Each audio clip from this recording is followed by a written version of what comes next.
Hikayat Abu Nawas dan Dua Ibu. Pada kehidupan Abu Nawas, ada sebuah kasus pelik, yaitu seorang bayi yang diakui oleh dua orang perempuan yang mengaku sebagai ibu dari sang bayi. Namun, hakim yang menangani kasus pada waktu itu kesulitan untuk mengambil kesulitan. Lantas, manakah ibu asli dari sang bayi tersebut? Karena kasus tersebut berlarut-larut dan tidak kunjung selesai, sang raja dalam hal ini Harun al-Rashid diminta bantuan oleh sang hakim, lalu disetujui oleh sang raja karena pada akhirnya ia ingin membantu sang hakim. Yang mulia, tolong hamba untuk melerai kasus ini, Yang mulia. Ada apa, hakimku? Yang mulia, kedua ibu ini tidak henti bertengkar merebutkan bayi ini, Yang mulia. Baiklah, hakimku, saya akan membantu dengan taktik rayuanku. Bujukan dan rayuan yang dilakukan sang raja nihil. Sang raja pun akhirnya putus asa, kemudian memanggil Abu Nawas untuk membantu menyelesaikan permasalahan tersebut. Abu Nawas pun bersedia dan menggantikan posisi sang hakim untuk menyelesaikan masalah tersebut. Tidak, bayi itu adalah anakku. Tidak, kamu jangan mengada-ngada. Sudah jelas itu adalah bayiku. Pada hari berikutnya, sidang pengadilan dilanjutkan untuk memutuskan siapa ibu sebenarnya dari bayi tersebut.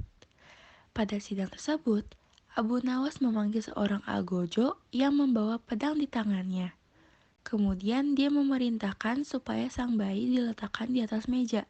Apa yang akan kau perbuat terhadap bayi itu? Sebelum saya mengambil tindakan, apakah salah satu dari kalian bersedia mengalah dan menyerahkan bayi itu kepada yang memang berhak memilikinya?